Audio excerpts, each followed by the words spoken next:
Well, hello. I thought I would show you guys my mess I'm working on for a little bit this morning.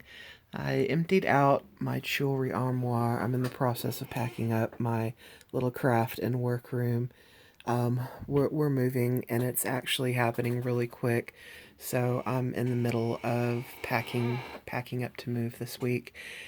And I thought I'd take a break to show you guys something fun I found. If you were a preteen or young teen girl in the early 80s, you're probably going to recognize this. Maybe. It depends on whether this was a trend where you lived. If you're a little bit older, younger, if you're a boomer, a zoomer, or a millennial, you probably didn't know what this is, won't know what this is. And maybe depending on where you lived, you guys may not have done this, but if you were in junior high or the beginning of high school from around like 80 to 84, you probably will recognize this object. All right, yeah, it is. For those of you who don't know what it is, they're called friendship pins. And in the early 80s, preteen and young teen girls would string beads and sequins and little bits of broken jewelry onto safety pins and give them to their friends and swap them and trade them.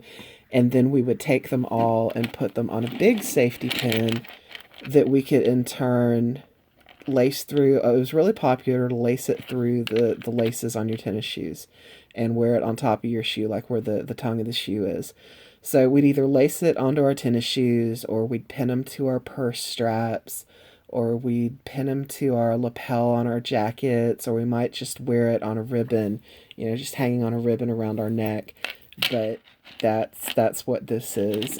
And you could just go to the craft store or the five and dime store and buy the beads and the safety pins, or you could even buy little kits. Some places had kits, and even like out of the teen magazines like 17 and Teen and whatever, you could order little kits out of the back, like mail off like $2 and get a kit with a little pack of safety pins and a little pack of beads, and you would just string them and give them and swap them. And some of it, the different colors of the beads had different meanings, and all I remember about that is that green meant it was an enemy or a frenemy.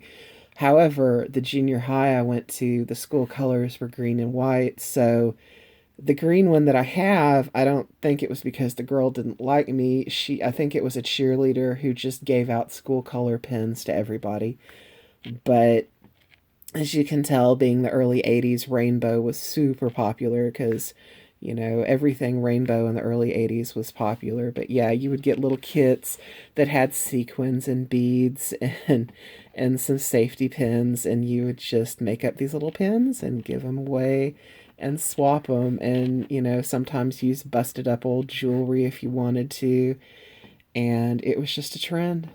It was just a trend amongst the tweens and the young teens in the early 80s. And if you're a Gen Xer like me, you might remember this. If not, well, now you know. So I'm going to get back to work.